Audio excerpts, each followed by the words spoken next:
STV news देख रहे हैं आप। आज की प्रमुख खबरों के साथ मैं हूं अंसारुल हक। पहले सुर्खियां। बेतिया सांसद संजय जायसवाल ने तेजस्वी यादव की बेटी को लेकर दिया बयान, मच सकता है बवाल। शिक्षा विभाग ने बिहार के 40,000 निजी स्कूलों की मान्यता रद्द करने का लिया फैसला, विरोध में खड़े हुए निजी विद्यालय संगठन। 35वें शहादत दिवस पर याद किए गए कॉमरेड नागीना सिंह, श्रद्धांजलि सभा आयोजित। महात्मा गांधी सेंट्रल यूनिवर्सिटी एक बार फिर सुर्खियों में, विश्वविद्यालय में हुए भ्रष्टाचार के खिलाफ आवाज उठाया तो छात्र को ही कर दिया निलंबित। करगिल विजय दिवस के अवसर पर वीर नारियों के सम्मान में समारोह का हुआ आयोजन, जिले भर के कई वीर नारियों एवं उनके परिजनों ने लिया हिस्सा। थाना परिसर में भूमि विवाद से जुड़े मामलों का हुआ निष्पादन, जनता दरबार में कागजात लेकर पहुंचे फरियादी। और लोकसभा चुनाव के बाद अब राजद नेता विधानसभा चुनाव की तैयारियों में जुटे। मोतिहारी में आज हरसिद्धि विधानसभा के सभी राजद कार्यकर्ताओं की हुई बैठक।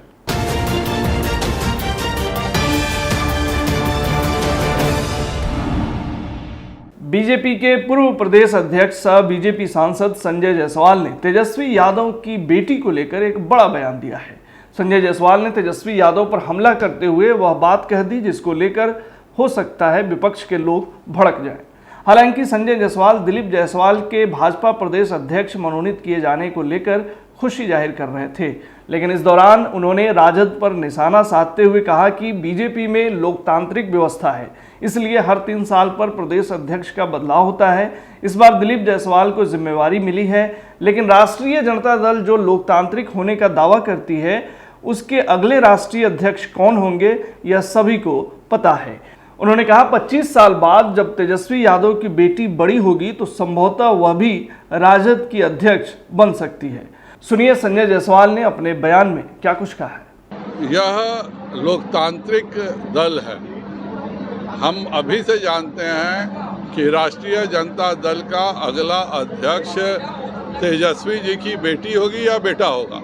अब वह 25 साल लगे 30 साल लगे वो अलग बात है। भारतीय जनता पार्टी में यह परंपरा है, हर 3 वर्ष में अध्यक्ष बदला जाता है। परंपरा नहीं, इसका हम कठोरता से पालन करते हैं और इसके साथ ही एक व्यक्ति एक पद का भी कठोरता से पालन करते हैं। माननीय सम्राट चौधरी जी के उप मुख्यमंत्री बनने के साथ ही यह तय हो गया था कि कोई नया अध्यक्ष मिलेगा। चूँकि लोकसभा चुनाव बिल्कुल करीब थे, इसलिए यह नहीं हुआ। यह एक सामान्य परिपाटी है। इस देश में एक पद और एक व्यक्ति के नियम भाजपा बिल्कुल मजबूती से लागू करती है। जो घोटालेबाज है, जिनको लगता है कि अब कांग्रेस की बात करें, जिस तरह से अनुसूचित जनजाति के पैसे को उन्होंने अपने नेताओं के लग्जरी गाड़ियों को खरीदने में खर्च किया है, वह लोग किस मुंह से नीति आयोग आकर गरीबों के लिए मांग करेंगे। शिक्षा विभाग ने बिहार के 40,000 निजी स्कूलों की मान्यता रद्द करने का फैसला लिया है। सरकार का दबाव है कि सभी विद्यालय निबंधित हो और निबंधन कराए, नहीं तो आगे विद्यालय जुर्माना के साथ बंद कर दिया जाएगा, जिसका विरोध होने लगा है। इसको लेकर आज मोतिहारी में पूर्वी चंपारण जिला यूनाइटेड प्राइवेट स्कूल एसोसिएशन संयुक्त निजी विद्यालय संगठन की बैठक संगठन के प्रधान कार्यालय राजीव गांधी मेमोरियल सभागार में हुई।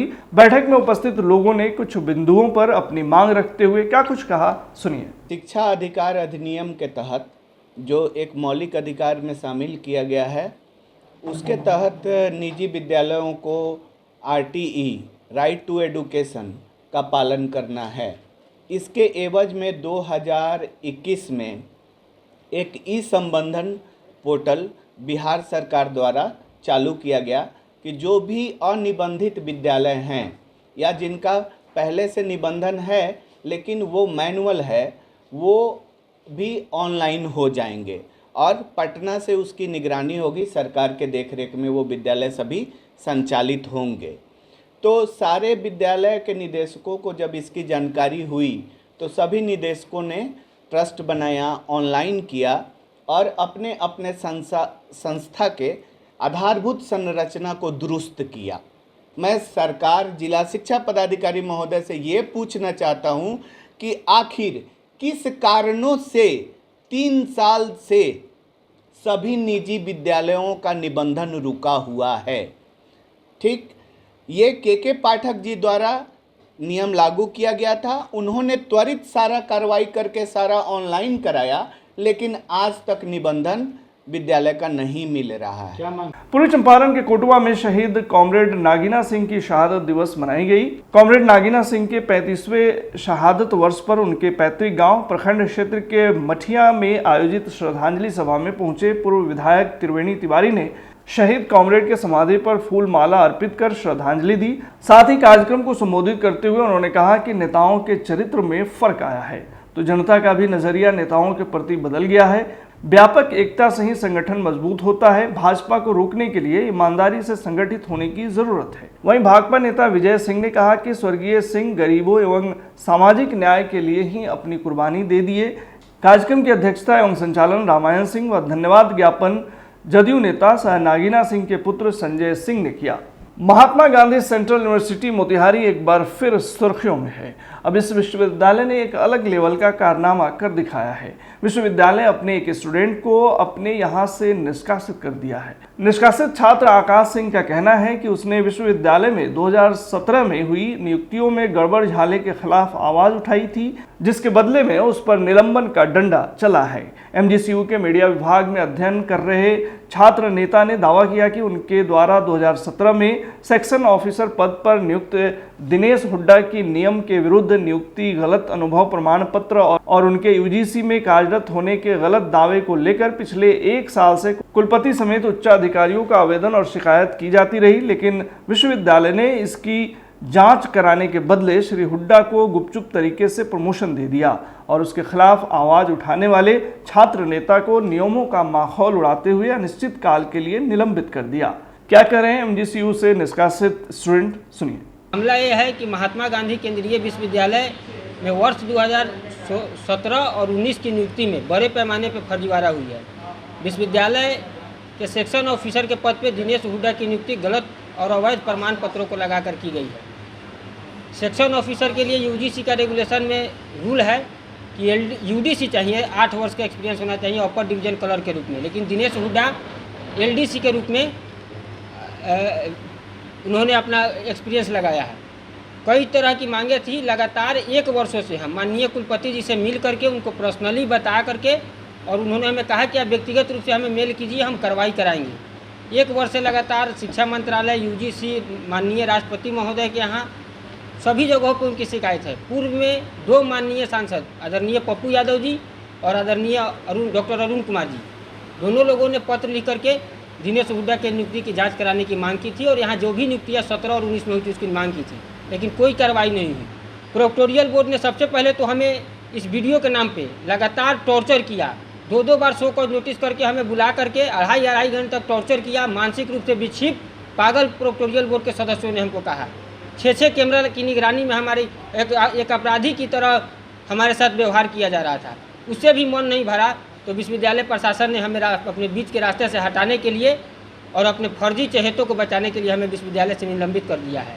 महात्मा गांधी केंद्रीय विश्वविद्यालय में जो भारी पैमाने पर फर्जीवाड़ा नियुक्ति और भ्रष्टाचार हुआ है, उसके खिलाफ एक छात्र नेता ने आवाज़ उठाया और लंबी लड़ाई लड़ रहे हैं। पुराने समय से 4 साल से 5 साल से लड़ाई लड़ रहे हैं और सभी लड़ाइयों में जीत मिली है, जैसे कि एडमिशन में गड़बड़ी, रिजल्ट में गड़बड़ी और फर्जी नियुक्ति। और फर्जी नियुक्ति पे आवाज़ उठाने पे एक छात्र नेता पर बड़ी कार्रवाई करते हुए विश्वविद्यालय प्रशासन ने इनको सस्पेंड कर दिया। अब पूरी तरह से हम लोग ताकत के साथ लड़ाई लड़ेंगे और इस चंपारण के धरती से बहुत बड़ी लड़ाई, छात्रों की लड़ाई और एक छात्र नेता पर कार्रवाई करने के विरुद्ध लड़ाई हम लोग लड़ने के लिए तैयार हैं। ये लड़ाई एक छात्र को विश्वविद्यालय में प्रवेश वर्जित का लड़ाई नहीं है, ये लड़ाई छात्र हित की है। ये लड़ाई छात्रों के हो रहे शोषण के खिलाफ उठाए गए उस आवाज़ को दबाने की ये लड़ाई है, जिसको लड़ाई के लड़ने के लिए हम लोग ये प्रेस कॉन्फ्रेंस किए हैं। कारगिल विजय दिवस के उपलक्ष्य में एनसीसी ग्रुप मुख्यालय मुजफ्फरपुर की तरफ से 25 बिहार बटालियन एनसीसी मोतिहारी द्वारा वीर नारियों के सम्मान में आज शनिवार को कारगिल विजय दिवस समारोह का आयोजन मोतिहारी में किया गया, जिसमें पूर्वी चंपारण व पश्चिमी चंपारण जिले के छोटे छोटे शहरों एवं गांवों से आई हुई 14 वीर नारियों एवं उनके परिवारजनों ने भाग लिया। इस अवसर पर कमांडेंट 71वीं बटालियन एसएसबी प्रफुल्ल कुमार सिंह भी आमंत्रित थे। समारोह का प्रारंभ आए हुए अतिथियों के स्वागत के साथ किया गया। वहीं मौके पर वीर नारियों के वीर गति प्राप्त पतियों के बहादुरी भरे बलिदानी वृतांत को सभी को बताया गया। इसके अलावा यह भी बताया गया कि उनके पतियों के बलिदान को यह कृतज्ञ देश और उसके नागरिक सर्वदा याद रखेंगे। इसके बाद कमांडेंट 71वीं बटालियन एसएसबी के प्रफुल्ल कुमार सिंह एवं 25 बिहार बटालियन एनसीसी मोतिहारी के समादेशी पदाधिकारी कर्नल प्रदीप कुमार सिंह सेना मेडल द्वारा सभी वीर नारियों को कृतज्ञ राष्ट्र एवं नागरिकों की तरफ से स्मृति स्वरूप भेंट प्रदान किए। आज 2024 में यहाँ पर जब इस तरह के कार्यक्रम का आयोजन हो रहा है, जिसका मुख्य कारण है कि आज ही के दिन 1999 में जो कारगिल की लड़ाई हुई थी उसमें हमें विजय हासिल हुई थी और आज उसके 25 वर्ष पूरे हुए,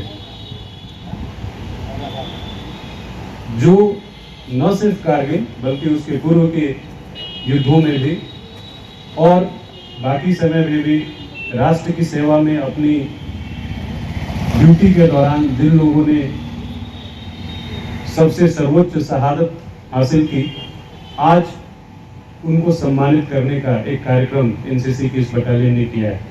लेकिन इस तरह के आयोजन का मकसद ही यही है बताना कि अगर हमारे बीच ऐसे जांबाज सैनिक, वीर सैनिक न हो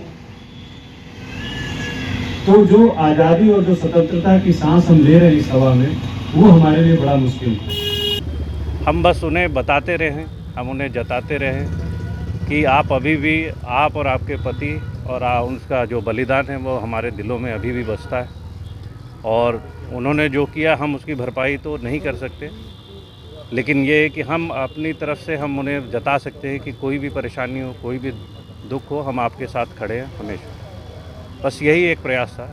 पश्चिमी चंपारण के मझौलिया थाना परिसर में शनिवार को भूमि विवाद से जुड़े मामले के निष्पादन के लिए जनता दरबार का आयोजन प्रशिक्षु डीएसपी सह थानाध्यक्ष अमरकांत, राजस्व कर्मचारी सह राजस्व अधिकारी विजय कुमार की उपस्थिति में किया गया। आयोजित शिविर में अंचल क्षेत्र से कई फरियादी अपने मामलों से जुड़े कागजी साक्ष्यों के साथ उपस्थित हुए, जिसमें कई मामलों की सुनवाई की गई तथा 3 मामलों का निष्पादन ऑन द स्पॉट किया गया। बाकी मामले के लिए अगले शनिवार को उपस्थित होने के लिए दोनों पक्षों को कहा गया। जनता दरबार के आयोजन के अवसर पर पुलिस निरीक्षक अखिलेश कुमार मिश्र, एसआई राजीव रंजन आदि मौजूद रहे। लोकसभा चुनाव के बाद अब राजद नेता विधानसभा चुनाव की तैयारियों में जुट गए हैं। इस कड़ी में मोतिहारी में आज हरसिद्धि विधानसभा के सभी पंचायतों के जनप्रतिनिधियों और राजद कार्यकर्ताओं के साथ एक आवश्यक बैठक का आयोजन किया गया। इस बैठक में राजद के पूर्व विधायक, प्रखंड के अध्यक्ष, पंचायत के अध्यक्ष के साथ साथ बूथ स्तर के नेता भी मौजूद रहे। राजद के सभी नेताओं ने 2025 में तेजस्वी यादव को मुख्यमंत्री बनाने का संकल्प लेते हुए हर बूथ जीतने का दावा भी किया। पूर्व विधायक एवं अनुसूचित जाति आयोग के पूर्व अध्यक्ष राजेंद्र राम ने सभी बूथ कमेटी के नेताओं को जीत का गुरु मंत्र भी दिया, हर बूथ को मजबूत करने का संकल्प दिलाया। साथ ही उन्होंने कहा कि इस बार हमारी लड़ाई बिहार सरकार के मंत्री से है, इसलिए मजबूती के साथ मोर्चे पर डटे रहना है। आज की बैठक आपने देखा, 2 दिवसीय बैठक हरसिद्धि विधानसभा के आदरणीय कार्यकर्ताओं और नेताओं के साथ हमारी बैठक चल रही है। खास तौर पर बिहार की जो हालत है, बिहार में जो महंगाई, भ्रष्टाचार और हत्या, लूट खसोट की जो राजनीति है, खास करके हम इसका निंदा करते हैं। बिहार के अंदर कोई ऐसा दिन नहीं जिस रोज हत्याएं नहीं होती हो, कोई महफूज नहीं है, कोई जो है सुरक्षित नहीं है। बिहार लगता है कि राक्षस राज्य स्थापित हो गया है। 25 का चुनाव है, 25 के चुनाव में हम अपने कार्यकर्ताओं को बूथ के स्तर पर मजबूत करेंगे और उसी कड़ी में हरसिद्धि विधानसभा के अंदर प्रत्येक बूथ को हम कैसे मजबूत करें और पार्टी जिस स्तर पे टिकट निर्धारित करती है, निश्चित तौर पर बूथ को मजबूत करके हरसिद्धि विधानसभा हम जीतें। आज के बुलेटिन में फिलहाल इतना ही। तमाम खबरों और डिबेट्स के लिए जुड़े रहिए STV न्यूज़ के साथ।